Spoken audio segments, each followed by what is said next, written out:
오늘 저는 눈을 뜨다라는 제목으로 하나님의 말씀 함께 나누기 원합니다. 우리 주위에 보면 맛집이라고 하는 사람들이 참 맛있다라고 하는 그런 맛집들이 많이 있습니다. 부산 지역에도 저도 이제 처음에 관광 왔을 때나 놀러 왔을 때 어디가 맛있다라고 그렇게 소개를 받기도 하고, 또 제가 부산에 살다 보니까 어느 집이 참 맛있다라고 이야기할 수 있는 그런 맛집들이 많이 있습니다.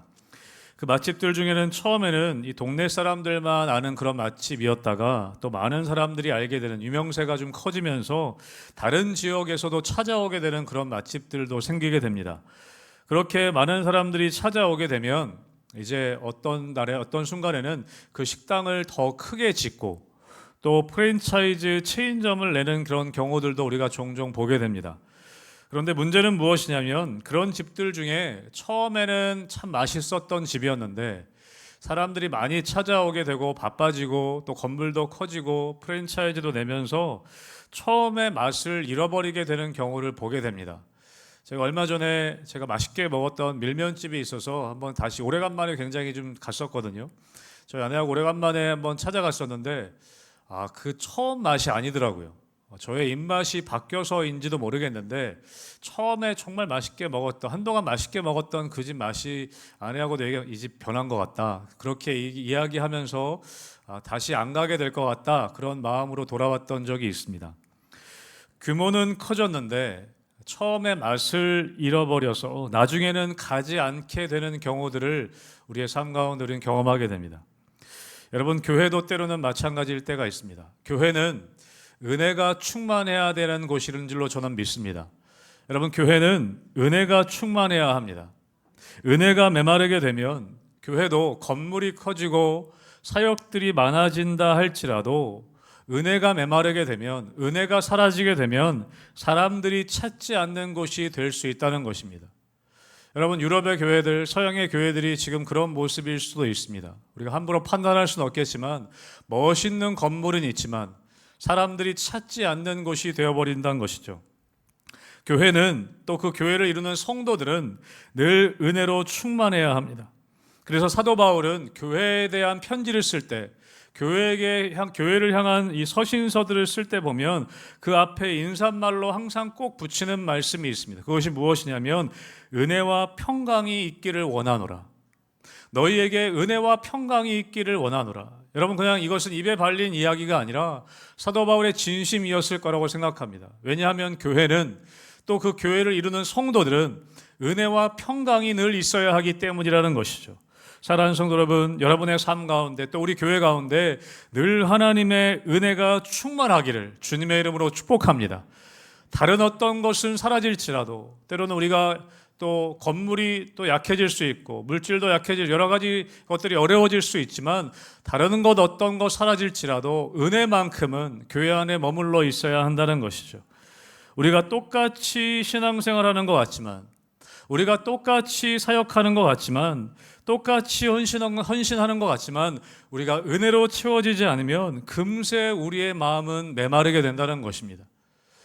주중에 제자반을 운영을 하고 있는데, 지금 방학 기간이긴 하지만 이제 제자반 운영하다 보면 그런 말씀하시는 경우가 있어요. 매주 처음에 시작하면서 마음에 결단을 하고 또 마음에 다짐을 하고 기도하는 마음으로, 기대하는 마음으로 제자반을 시작하십니다. 그러다가 열심히 잘 하시다가 무슨 일이 있어서 한 주 빠지게 되거나 또 한 주도 빠지게 되면 마음이 해이해진다는 거예요. 아마 지금 방학 기간에 있는데 이 방학 기간 가운데 제자반 식구들 마음이 많이 풀어지신 분들이 또 있을 것이라고 생각이 되어집니다. 여러분, 한 주 쉬고 두 주 쉬게 되면 처음에 먹었던 마음들이 해이해지게 됩니다. 처음에 받았던 은혜들, 그 사모했던 마음들도 흐트러지게 됩니다. 우리는 우리 자신을 너무 과대평가해서는 안 됩니다. 한 주 정도 빠져도 되겠지, 한 번 정도 빠지는 건 괜찮겠지, 주일 예배 바쁜 일이 있어서 한 번 정도 빠지는 거 괜찮겠지, 내가 기도의 자리 이번에는 한 번 정도 빠져도 괜찮겠지. 여러분, 그런데 그 한 번이 두 번이 되고, 여러분, 그렇게 될 때 우리의 마음에 은혜가 사라지고 우리의 마음이 메마르는 것은 금방입니다. 우리의 믿음을 세워나가는 것은 너무나 어려운 일인데 우리의 믿음이 무너지는 것은 한순간이라는 것을 우리는 기억해야 합니다. 여러분, 그래서 우리는 우리 자신을 너무 과대평가해서는 안 됩니다. 한 번 정도는 괜찮겠지. 여러분, 그래서는 안 된다는 것이죠. 늘 우리의 마음 가운데 은혜가 채워질 수 있도록 우리는 힘쓰고 애써야 한다는 것입니다. 오늘 우리는 요한복음의 말씀을 읽었습니다. 요한복음 오늘 9장의 말씀을 읽었는데요. 요한복음에 보면 7가지의 기적의 사건, 7가지의 표적의 사건이 기록되어져 있습니다. 오늘 우리가 읽은 이 본문, 날 때부터 맹인된 사람을 예수님이 고치시는 사건, 이 기적의, 이 표적의 사건은 7가지 표적 사건 가운데 6번째 표적 사건입니다. 여러분, 말씀드리긴 했지만 여러분, 요한복음에서는요, 기적을 기적이라고 표현하지 않고 표적이라고 이야기합니다. 왜 그런가? 여러분, 표적이라는 것과 기적이라는 것은 다릅니다. 영어로 봐도 기적은 미라클인데 표적이라는 것은 사인이라고 표현되어져 있습니다. 사인. 여러분, 사인이 무엇입니까? 우리가 운전하다 가다 보면 표지판이 있습니다. 어디로 가야 하는지 알려주는 표지판인 것이죠. 그것이 여러분 사인입니다. 요한복음에서 이야기하는 기적은 기적 자체가 중요한 것이 아니라 그 기적이 무엇을 가리키고 있느냐, 어떤 표적이냐, 그것이 중요한 것입니다. 그래서 요한복음에서 예수님이 일으키셨던 이 기적의 사건들에는 늘 어떤 의미들이 담겨져 있습니다. 오늘 본문도 마찬가지입니다.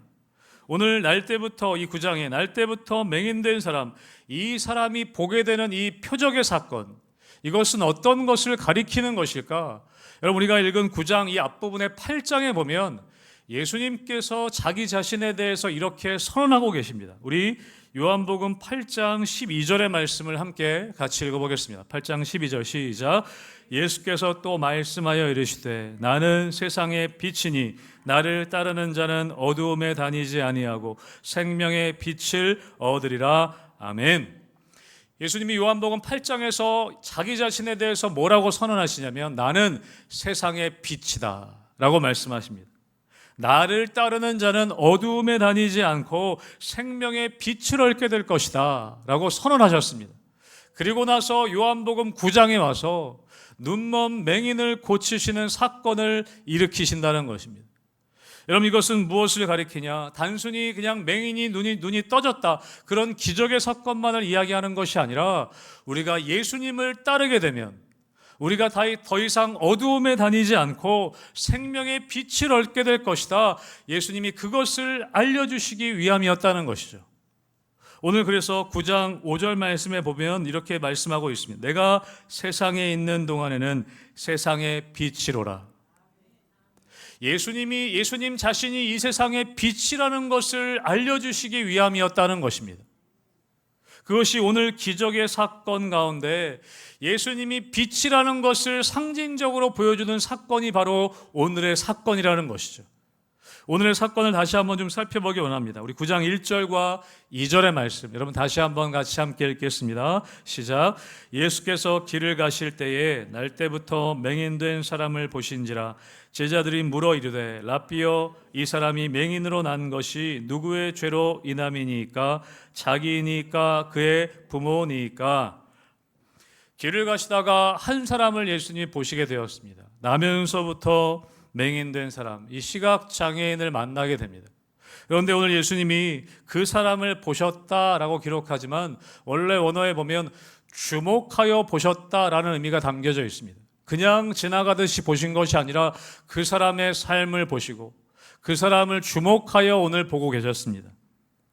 그렇게 관심을 갖고 그 사람을 보고 계시니까 제자들이 질문을 한 것이죠. 뭐라고 질문했습니까? 주님, 이 사람이 맹인으로 태어난 것이 누구의 죄 때문입니까? 저 사람의 죄 때문입니까? 아니면 저 사람의 부모의 죄 때문입니까? 라고 질문하고 있습니다. 여러분, 지금 일단 이 제자들은 이 시각장애인을 보면서 그 마음 가운데 하나의 전제를 가지고 지금 예수님께 질문하고 있습니다. 어떤 전제입니까? 그 사람이 보지 못하게 된 것은 죄 때문이라는 전제입니다. 그 확신을 이미 가지고 있습니다. 저 사람이 지금 눈앞을 보지 못하는 것은 죄 때문이라는 것이죠. 그 확신을 가지고 질문하고 있습니다. 그 확신을 가지고 뭐라고 질문하냐면 저 사람의 죄 때문입니까? 저 사람의 부모의 죄 때문입니까? 죄 때문입니까? 아니면 다른 어떤 이유 때문입니까? 그렇게 질문하는 것이 아니라 이 제자들의 마음 가운데에는 저 사람이 보지 못하게 된 것은 이미 어떤 죄 때문이라는 전제를 가지고 있었습니다. 여러분, 유대인들의 마음 가운데에는 이미 그런 생각이 있습니다. 어떤 사람의 불행이나 어떤 사람의 질병이나 어떤 어려움은 죄 때문이라는 것을, 그 사람의 죄 때문이든 그 사람의 부모의 죄 때문이든 죄로부터 비롯됐다는 것을, 어떤 고난이라는 것을 해석할 때 죄라는 그런 확신을 가지고 이야기한다는 것입니다.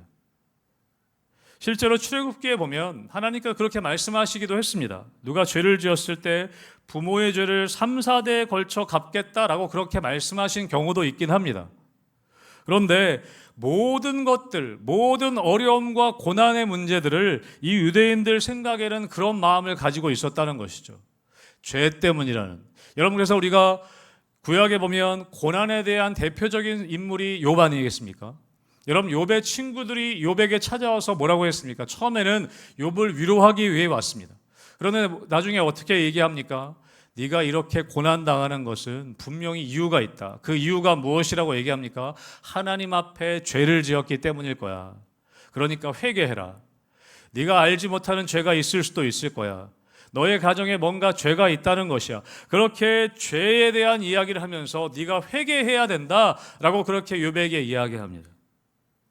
여러분, 그렇게 유대인들 마음 가운데에는 이 질병과 고난의 문제를 죄의 문제와 연결시켜서 이야기했다는 것입니다. 물론 성경에 보면 예수님께서도 어떤 사람의 질병의 문제에 대해서 죄의 문제로 시작됐다는 것을 이야기하실 때도 있습니다. 그러나 모든 질병을 예수님은 그렇게 말씀하시지 않았다는 것이죠. 그런데 지금 이 유대인들에게는 그런 이 질병에 대한 문제에 대해서 종교적인 선입견과 편견을 지금 가지고 있다는 것입니다. 제가 예전에도 말씀드렸지만 어떤 글에서 얘기합니다. 사람들 마음 가운데는요, 모든 사람들은 두 마리의 개를 마음 가운데 키우고 있다고 이야기합니다. 여러분, 하나의 개는 무엇이냐면 선입견이라는 개입니다. 선입견. 또 하나는 무엇이냐면 편견이라는 개입니다. 그분이 그런 말씀하시더라고요. 모든 사람들은 마음속에 그 두 마리 개를 키우고 있대요. 선입견, 또 하나는 편견. 언어 유희이죠. 말장난이지만 우리들 마음 가운데는 각자 나름대로의 선입견과 편견이 있다는 것입니다.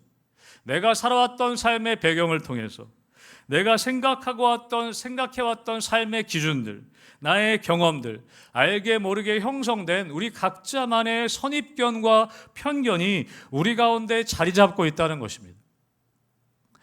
저도 그런 게 아마 있을 거예요. 제가 얼마 전에 저희 딸하고 둘째 딸하고 이제 얘기를 좀 나누다가, 저희 첫째가 아들이고 둘째가 딸인데 아직 아이들 초등학생들이다 어린 아이들이다 보니까 다툼이 자주 있습니다. 둘이 서로 자주 다퉈요. 뭐 별거 아닌 문제로 막 다투기도 합니다.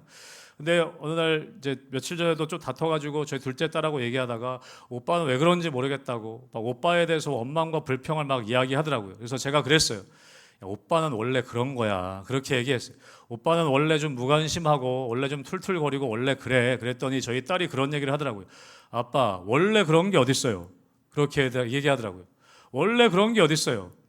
아, 그치. 그래서 제가 맞다. 네 말이 맞다. 그렇게 얘기했어요. 원래 그런 건 없지. 그렇게 얘기했어요. 여러분, 우리가 그렇게 이야기할 때가 있습니다. 원래 그런 거라고. 원래 나는 이렇다고. 원래 우리는 이렇다고. 원래 우리 가정은 이렇다고. 원래 우리나라는 이렇다고. 우리는 그렇게 이야기할 때가 있습니다.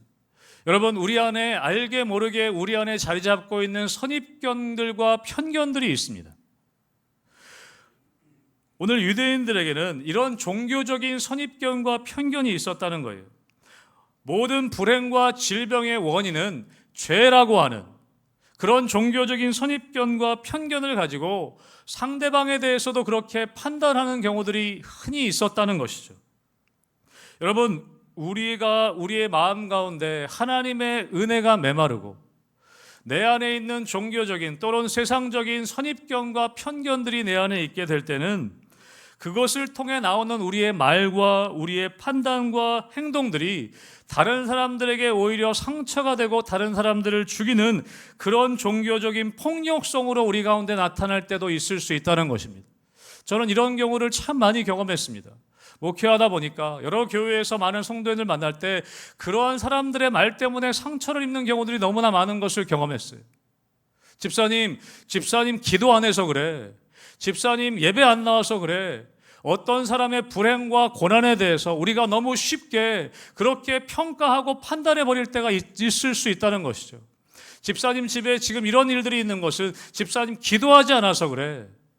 집사님 어떤 죄를 지어서 그래. 여러분, 우리가 너무나 쉽게 그렇게 판단하는 말들로 인해서 다른 사람들이 오히려 상처를 받고 오히려 죽어가는 일들이 우리 가운데 있을 수 있다는 것이죠. 여러분, 오늘 제자들의 질문을 한번 보십시오. 여러분, 지금 나면서부터 맹인된 사람, 지금 예수님이 그 사람과 함께 있습니다. 제자들도 그 주변에 함께 있었습니다. 그런데 그 사람에 대해서 뭐라고 얘기하고 있습니까? 주님, 이 사람이 맹인으로 태어난 것이 이 사람의 죄 때문입니까? 저 사람의 부모의 죄 때문입니까? 여러분, 이 이야기를 저는 이 맹인이 들었을 거라고 생각합니다. 바로 옆에 있었으니까. 여러분, 이 이야기를 듣는 그 시각장애인의 마음은 어떻겠습니까? 내 죄 아니면 부모 죄 때문에 내가 이렇게 된 것. 여러분, 이 이야기를 들었을 때 여러분, 이 사람의 마음이 어떻겠습니까? 여러분, 이러한 질문은 굉장히 폭력적인 질문이라는 것이죠. 그 사람에게 있어서는. 여러분, 그때 오늘 예수님이 뭐라고 대답하시는지 우리 요한복음 9장 3절의 말씀을 같이 함께 다시 한번 읽어보겠습니다. 3절의 말씀입니다. 시작. 예수께서 대답하시되 이 사람이나 그 부모의 죄로 인한 것이 아니라 그에게서 하나님이 하시는 일을 나타내고자 하심이라. 아멘. 여러분, 제자들은 지금 원인을 묻고 있습니다. 예수님, 왜 이런 일이 있습니까? 왜 이렇게 된 것입니까? 그런데 예수님은 거기에 대한 대답이 아니라 예수님은 지금 뭘 말씀하시냐면 목적을 말씀하고 계십니다. 제자들은 원인을 물어봤는데 지금 예수님은 목적을 말씀하고 계십니다. 여러분, 물론 우리의 삶 가운데는요, 왜라는 질문을 해야 될 때가 있습니다.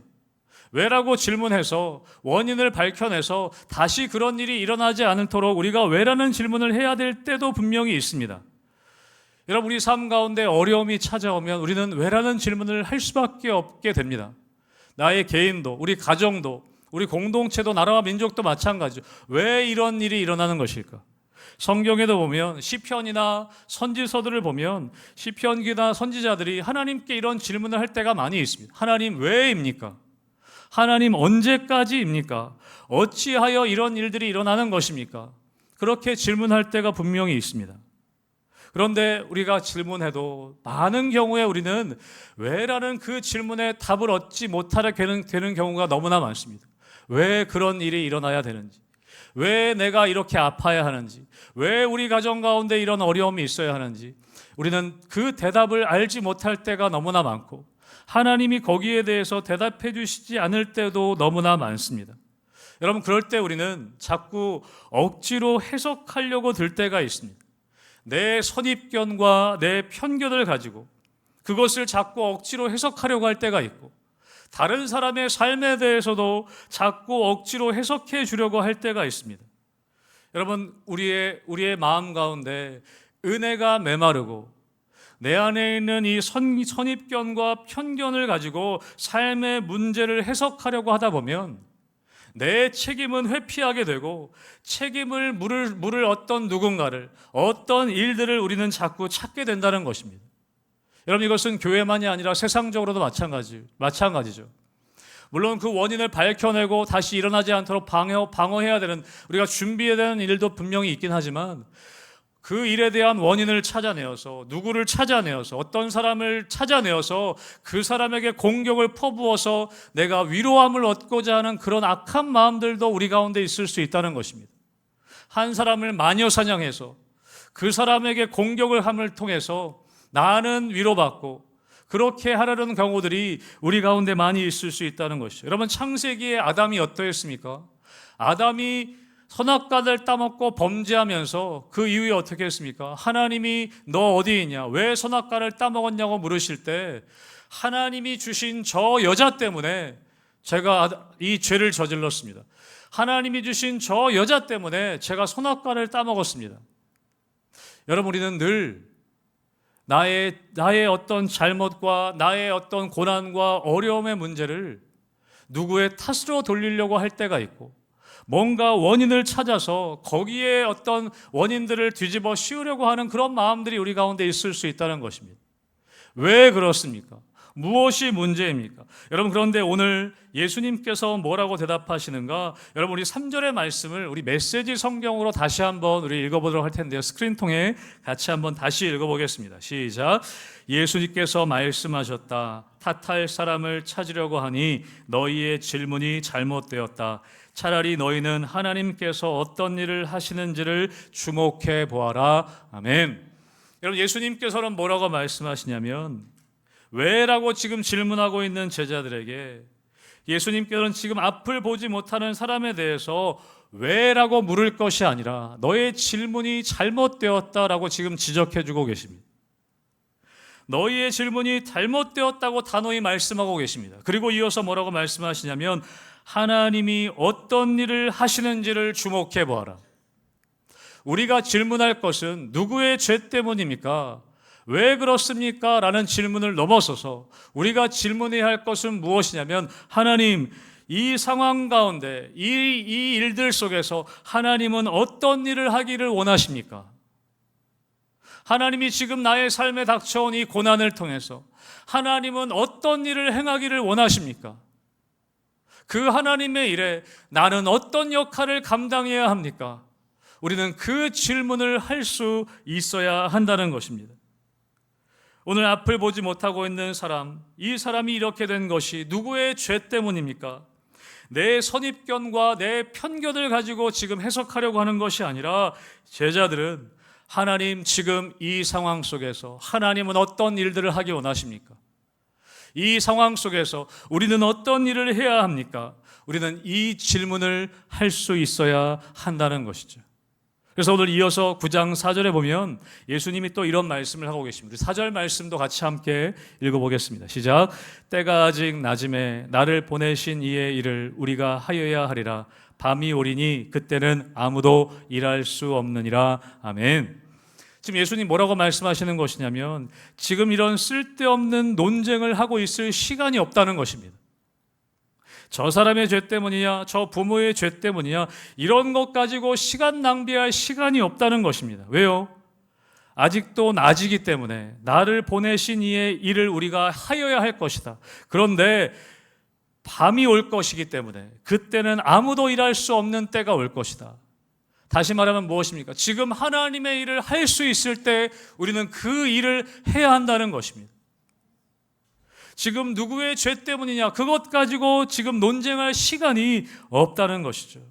여러분, 우리 개인에게도, 우리 한 사람 한 사람에게도 주님께서는 우리 말씀하고 계십니다. 나는 왜 이럴까? 나의 문제가 무엇일까? 내가 뭘 잘못한 것일까?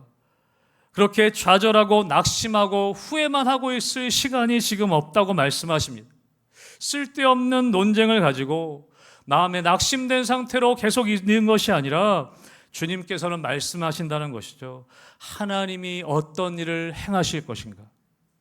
여러분, 창세기 1장에 보면 하나님이 세상을 창조하시기 이전의 모습을 한 줄로 기록하고 계십니다. 창세기 1장 2절에 보면 이렇게 기록합니다. 땅이 혼돈하고 공허하며 흑암이 깊음 위에 있고 하나님의 영은 수면 위에 운행하시니라.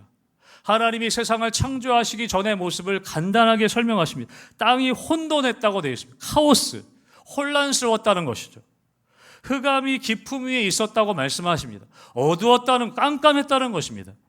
여러분, 그런데 하나님께서는 혼돈에 대해서 그 혼돈이 왜 그렇게 일어나는 것인지 혼돈을 설명하시거나 혼란을 분석하시거나 그러시지 않았습니다. 흑암이 있다는 것, 그 흑암이 무엇 때문에 생겨난 것인지, 왜 어두운 것인지 그런 거 말씀하시지 않았습니다. 세상을 창조하시기 전의 모습을 간단하게 설명하시고 1장 3절에 하나님 어떻게 말씀하십니까? 우리 1장 3절 말씀 읽겠습니다. 시작. 하나님이 이르시되 빛이 있으라 하시니 빛이 있었고. 아멘. 여러분, 하나님은 빛을 창조하셨습니다. 그리고 그 빛이 있은 뒤에 하나님께서는 완전히 새로운 세상을 창조하셨습니다. 무엇으로요? 말씀으로. 사랑하는 성도 여러분, 하나님은, 우리가 믿는 하나님은 그럴 수 있는 분이시라는 걸 믿으시길 주님의 이름으로 축복합니다. 이 세상이 혼란스럽고 이 세상의 흑암이 덮여져 있고, 여러분, 세상에서는 왜 혼란스러운지, 왜 어두운지, 누구 때문인지, 무엇 때문인지 우리는 그것에 대해서 토론하고 논쟁을 벌일 수 있습니다. 여러분, 그런데 하나님께서 빛이 있으라 한마디 하시면, 여러분, 그러한 문제들과 그러한 일들이 아무런 의미가 없는 것들이 될 수 있다는 것입니다. 여러분, 세상 사람들은 그렇게 이야기하기를 좋아합니다. 왜 혼란스러운지, 그 혼란이 누구 때문인지, 왜 어두움이 있는지, 그 어두움이 무엇 때문인지 논쟁하고 토론하기를 좋아합니다. 여러분, 그러나 여러분, 하나님께서 빛이 있으라 한마디 하시면 그런 논쟁과 토론들은 아무런 의미 없는 것들이 되어버릴 수 있다는 것입니다. 여러분, 오늘 제자들은 누구의 죄 때문이냐고 예수님께 질문하고 있습니다. 그러나 예수님께서는 그 질문에 대답하신 것이 아니라 하나님이 어떤 일을 행하시는지 그 하나님의 일에 너희가 주목해라 라고 오늘 대답하고 계시다는 것이죠. 사랑하는 성도 여러분, 하나님이 하시고자 하시는 일들은 무엇일까요? 요한복음 10장에 보면 10장 10절에 예수님이 이렇게 말씀하십니다. 같이 함께 우리 10장 10절의 말씀 읽어보겠습니다. 시작. 도둑이 오는 것은 도둑질하고 죽이고 멸망시키려는 것뿐이요 내가 온 것은 양으로 생명을 얻게 하고 더 풍성히 얻게 하려는 것이라. 아멘. 여러분, 하나님의 일의 목적은 분명합니다. 생명을 살리는 일입니다. 생명을 구하는 일입니다. 생명을 얻게 하고 더 풍성히 얻게 하려는 목적이 있으시다는 것입니다. 여러분, 교회의 존재 목적도 마찬가지입니다. 생명을 살리는 것이 목적입니다. 우리는 어떤 상황 가운데도 지금 교회가 어렵고 이 세상이 어떻고, 여러분, 우리가 논쟁하고 토론할 시간이 없다는 것입니다. 우리가 해야 할 일은 무엇이냐? 나를 보내신 이의 일을 우리도 하여야 하리라. 예수님 그렇게 말씀하셨어요. 나를 보내신 이의 일을 우리가 하여야 하리라. 여러분, 우리는 거기에 목적을 두고 살아가야 한다는 것입니다. 여러분, 2020년도에 우리 전 세계적으로 어려움이 있었습니다. 코로나가 왔죠. 여러분, 모든 사람들이 다 어려웠습니다. 교회도 어려웠습니다. 제가 사역했던 교회도 예배를 멈추었습니다. 2달 정도 아마 예배를 못 드렸던 것 같아요. 여러분, 그 가운데 뭘 할 일이 있었겠습니까? 다 어려웠습니다. 2020년 1월달 그 해가 시작할 때 많은 것들을 계획했었습니다. 특별히 제가 속했던 공동체 안에서 비전 트립을 준비했었습니다. 해외 비전 트립을 준비하고 있었어요. 해외로 나갈 것을 준비하고 선교사님과 미리 연락하고 여름 되면 나가야지 하고 계획하고 있었는데, 코로나가 닥치고 나서 모든 것이 다 취소되었습니다. 비행기가 뜨지 않았기 때문에. 그래서 어떻게 해야 되나, 아무것도 정말 하지 않고 있어야 되나.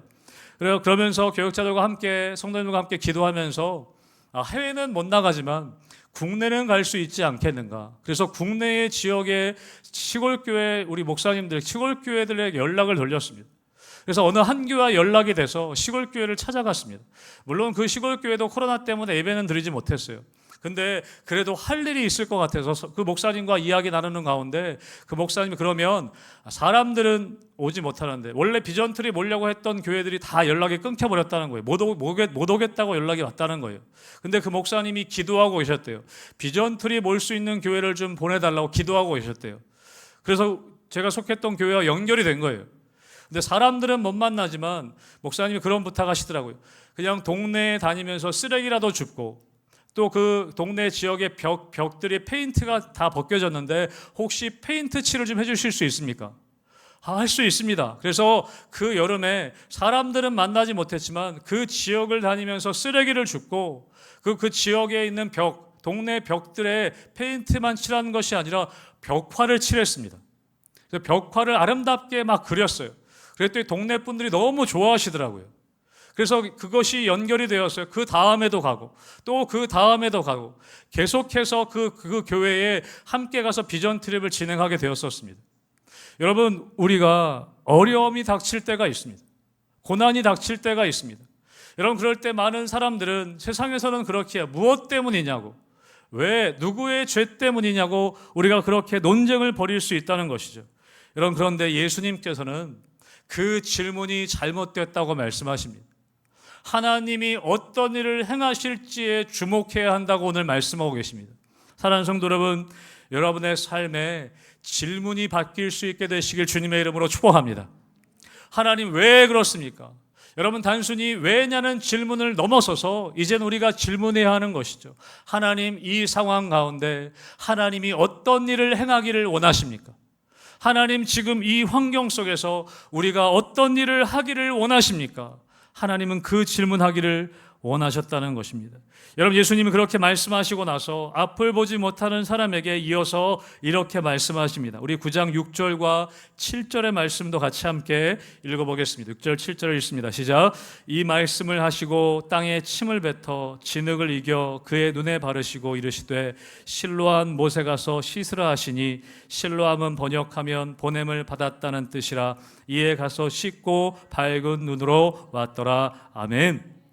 예수님이 어떻게 말씀하시냐면, 어떻게 하시냐면 땅에 침을 뱉으셔가지고요, 진흙을 이기셔서 그 진흙을 그 사람의 맹인의 눈에 바르셨습니다. 여러분, 어떻게 보면 너무 이상한 행동입니다. 너무 불결하지 않습니까? 위생적으로 너무 불결한 것. 침을 뱉어가지고 이 흙을 진흙으로 이겨가지고 그 눈에 바르는 것 자체가 너무 이상하지 않습니까? 여러분, 그런데 예수님께서 병자들을 고치시는 일들을 보면 여러 가지 다양한 방법을 가지고 병자들을 고치십니다. 어떤 때는 안수해서 고치시기도 하고요. 어떤 때는 우리 로마의 군대 장관 하인을 고치실 때는 그냥 보지도 않고 말씀으로만 고치시기도 합니다. 오늘은 침을 뱉어서 기이한 방법으로 고치시기도 합니다. 여러분, 구약에 보면 아람 군대 장관 나만 장군을 고치는 장면이 나옵니다. 엘리사에게 찾아오죠. 좀 고쳐달라고. 그런데 엘리사가 나와보지도 않고 종에게 시켜가지고 어떻게 하냐면 요단강 가서 7번 씻고 오십시오라고 얘기합니다. 여러분, 그때 나아만 장군이 불같이 화를 냅니다. 뭐라고 얘기하냐면, 나아만이 노하여 물러가서 이르되 내 생각에는 그가 내게로 나와서서 그의 하나님 여호와의 이름을 부르고 그의 손을 그 부위 위에 흔들어 나병을 고칠까 하였도다. 나아만이 그렇게 얘기하는 거예요. 내 생각에는 엘리사가 나와가지고 그의 하나님 여호와의 이름을 막 부르고 손을 부위에 대어서 흔들면서 기도하면서 그렇게 고칠 줄로 알았는데 나와보지도 않고 어떻게 그렇게 무례하게 할 수 있냐, 그러면서 화를 냈습니다. 여러분, 하나님이 일하시는 방법에는 제한이 없는 줄로 믿습니다. 하나님의 일하심에는 제한이 없습니다. 그런데 오늘 나아만 장군처럼 우리가 그렇게 얘기할 때가 있어요. 내 생각에는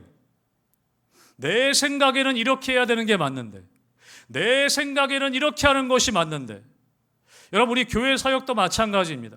여러분, 우리가 교회 사역들을 이루어갈 때 하나님의 방법에는 제한이 없는 줄로 믿습니다. 여러분, 저도 그럴 수 있어요. 저도 그럴 때가 있습니다. 목회를 오래 하다 보니까 방법들을 아는 것들이 있거든요. 이렇게 하면 될 것 같은 것들이 있거든요. 뭐 성경 공부는 이렇게 해야 되고, 또 비전 트랩은 이렇게 해야 되고, 또 우리 성경 기도는 이렇게 해야 되고, 우리의 경험과 우리의 생각들이, 그런 선입견과 편견들이 우리 가운데 있을 수 있다는 것이에요. 여러분, 우리는 영적으로 나아만 장군처럼 될 수 있습니다. 내 생각에는. 사랑하는 성도 여러분, 그런데 하나님의 일하심에는 제한이 없다는 것을 믿으시길 주님의 이름으로 축복합니다. 여러분, 하나님의 방법엔 제한이 없습니다. 하나님의 일하심엔 제한이 없습니다. 우리는 저 사람의 맹인이 눈을 멀게 된 것이 무엇 때문인지 질문하고 있을 때 예수님께서는 하나님의 일하심, 저 사람을 고칠 수 있는 길을 지금 말씀하고 계시다는 거예요. 여러분, 우리는 생각할 수 없는 일들이 우리 삶 가운데 일어날 수 있게 된다는 것입니다. 중요한 것은 무엇이냐? 우리가 하나님의 일에 동참할 때에는 하나님의 방법에 있어서도 하나님을 신뢰하고 하나님께 순종하며 나아갈 수 있어야 한다는 것입니다. 내가 원하는 방법이 아닐지라도, 내가 늘 하던 방법이 아닐지라도 주님의 원하시는 방법대로, 주님 말씀만으로도 하나님이 하실 수 있다는 믿음을 가지고 우리가 나아갈 수 있어야 한다는 것이죠. 여러분, 그런데 오늘 말씀을 보면요, 오늘 말씀을 보면 맹인의 눈이 띄어졌습니다. 7절 말씀에. 그런데 오늘 맹인을 고치는 사건이 9장 전체 41절까지 계속 이어서 기록되어지고 있습니다. 오늘 이 눈을 뜬 맹인의 고백들을 살펴보면 조금씩 변화되어져 가는 것을 우리는 볼 수 있습니다. 예수님에 대한 고백이 이 맹인의 입술 가운데 변화되어져 갑니다. 눈을 떴을 때 사람들이 질문하죠. 오늘 10절 말씀에 읽지는 않았지만 보면 네가 어떻게 눈을 떴느냐라고 그렇게 질문합니다. 그때 11절에 보면 눈뜬 맹인이 이렇게 대답합니다. 대답하되 예수라 하는 그 사람이 진흙을 이겨 내 눈에 바르고 나더러 실로암에 가서 씻으라 하기에 가서 씻었더니 보게 되었노라. 예수님에 대해서 뭐라고 얘기합니까? 그냥 이 사람이라고 이야기합니다. 근데 뒷부분에 보면 17절에 보면 바리새인이 또 질문했을 때 이 맹인이 이렇게 대답합니다. 우리 17절 말씀 우리 같이 함께 읽어보겠습니다. 시작. 이에 맹인 되었던 자에게 다시 묻되 그 사람이 내 눈을 뜨게 하였으니 너는 그를 어떤 사람이라 하느냐? 대답하되 선지자니이다 하니. 처음에는 예수라는 그냥 사람이었어요. 예수라는 어떤 사람이었는데 이 사람이 뭐라고 고백합니까? 근데 그 사람이 선지자입니다. 그렇게 고백했어요. 근데 35절에 가면 예수님이 그를 다시 찾아오십니다. 그래서 35절에 뭐라고 말씀하시냐면 내가 인자를 믿느냐라고 질문하실 때 38절에 이 사람이 이렇게 대답합니다. 38절 말씀 같이 함께 읽습니다. 시작. 이르되 주여 내가 믿나이다 하고 절하는지라. 아멘. 여러분, 이 사람이 예수님에 대해서 뭐라고 고백합니까? 주여 내가 믿나이다. 주님이라고 고백합니다. 여러분, 이 맹인의 눈이 띄어졌습니다. 여러분, 그런데 아까 처음에도 말씀드렸죠. 여러분, 요한복음은 기적의 사건이 기적의 사건으로 그치지 않습니다. 분명히 그 기적을 일으키신 이유가 있다는 거예요. 단순히 예수님은 이 맹인의 생물학적인 눈만 띄어주시려고 했던 것이 아니라는 것입니다. 예수라는 이 사람, 선지자, 그러나 이제 마지막에 예수님을 다시 만났을 때 이 맹인이 뭐라고 고백합니까? 주님이라고 고백합니다. 나의 주님이라고 고백합니다. 주님 내가 믿습니다 라고 그렇게 고백한다는 것이죠. 여러분, 다시 말하면 예수님께서는 이 사람의 생물학적인 눈을 띄워주시는 것이 진짜 목적이 아니라 이 사람의 영적인 눈을 열게 하시길 원하셨다는 것입니다. 보게 하길 원하시고 알게 하길 원하셨습니다. 다시 말하면 믿음을 갖게 하시길 원하셨다는 것입니다. 그래서 믿느냐라고 그의 믿음의 눈을 열어주셨다는 것입니다. 여러분, 반면에 그런데 바리새인들은 어떻습니까? 눈을 시퍼렇게 뜨고도 성경을 달달 외우면서 백성들의 지도자, 영적인 지도자라고 자처하던 바리새인들은 어떻습니까? 기적을 눈으로 목격하고서도 똑똑히 보고서도 예수님을 부인했습니다. 예수님이 어떤 분인지 알지 못했습니다. 안식일에 진흙을 이겨 병을 고쳤다는 것, 그 율법 조문을 가지고 예수님을 따지고 예수님을 죄인이라고 그렇게 몰아세우고 있었던 것이죠. 여러분, 그래서 요한복음 9장 우리 마지막 절에 보면 예수님은 이렇게 탄식하면서 말씀하십니다. 우리 마지막으로 9장 41절 말씀 읽어보겠습니다. 시작. 예수께서 이르시되 너희가 맹인이 되었더라면 죄가 없으려니와 본다고 하니 너희 죄가 그대로 있느니라. 아멘. 바리새인들에 대해서 예수님이 탄식하면서 말씀하십니다. 너희가 차라리 맹인이었다면 그러면 죄가 없었을 것인데 너희들이 본다고 하니 너희 죄가 그대로 있다. 여러분, 이게 어떤 의미겠습니까? 스스로 본다고 착각하는 영적인 교만함, 그들의 영적인 교만함이 영적인 눈을 가려버렸다는 것입니다. 여러분, 우리의 모습이 때론 이럴 수 있습니다. 내가 보고 있다는, 나는 다 안다고 생각하는, 내가 경험한 것이 맞다고 생각하는, 내가 30년, 40년 신앙생활을 했기 때문에 이것이 맞다고, 내 판단이 맞다고 하는 그 영적인 교만함이 때로는 우리의 영적인 눈을 가려버릴 수도 있다는 것입니다. 오히려 주님을 보지 못하고 오히려 세상을 바라보고 다른 사람들을 바라볼 때에도 왜곡된 선입견과 왜곡된 편견을 가지고 다른 사람과 다른 세상을 바라볼 수도 있다는 것입니다. 왜 그렇습니까? 나는 다 알고 있다고, 나는 다 보고 있다고 하는 이 영적인 교만함이 바리새인들의 영적인 눈을 가렸던 것처럼 우리의 영적인 눈도 가려질 수 있다는 것을 우리는 기억해야 한다는 것입니다. 사랑하는 성도 여러분, 우리는 늘 우리의 마음을 점검해야 합니다. 나의 마음 가운데 은혜가 흐르고 있는지, 내 마음 가운데 은혜가 메마르고 있진 않은지, 내가 예수님을 나의 주님으로 지금 잘 바라보고 있는지, 여러분의 입술에서 나오는 질문, 여러분의 마음에서 나오는 이 생각들을 잘 점검하셔야 합니다.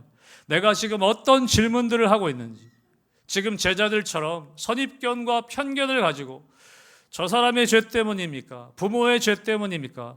그런 질문을 하고 있지 않은지, 나의 생각과 나의 입술에 나오는 질문들을 우리는 점검해 볼 수 있어야 합니다. 여러분, 그리고 우리는 이 예수님의 말씀에 우리는 귀 기울여야 합니다. 너의 질문이 잘못되었다. 오히려 하나님이 어떤 일을 하시는지 주목해 보아야 할 것이다. 여러분, 우리는 계속해서 질문해야 한다는 것이죠. 하나님, 지금 내가 이런 어려움 가운데 있는데 하나님 어떤 일을 행하시길 원하십니까? 하나님, 내가 이 상황 가운데에서 하나님의 어떤 일을 내가 감당해야겠습니까? 우리는 그 질문을 할 수 있어야 한다는 것이죠. 교회를 바라볼 때도 마찬가지입니다.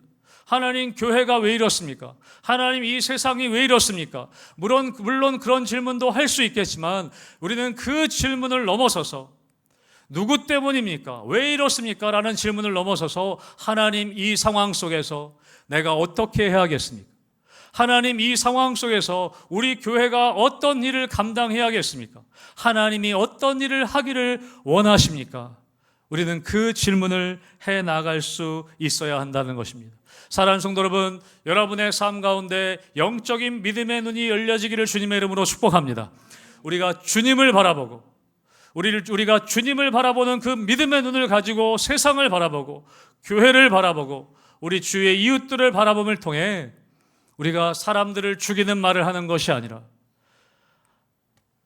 후퇴하는 질문이 아니라 하나님의 믿음의 시각으로 믿음의 질문을 하는 것을 통해 하나님이 우리에게 맡겨주신 사명을 감당하고 우리 교회에게 맡겨주신 사명을 감당함을 통해서 이 마지막 때에 하나님께 귀하게 쓰임받는, 생명을 살리는 일에 쓰임받는 우리 성도님들과 우리 교회가 될 수 있기를 주님의 이름으로 축복합니다. 아멘. 우리 함께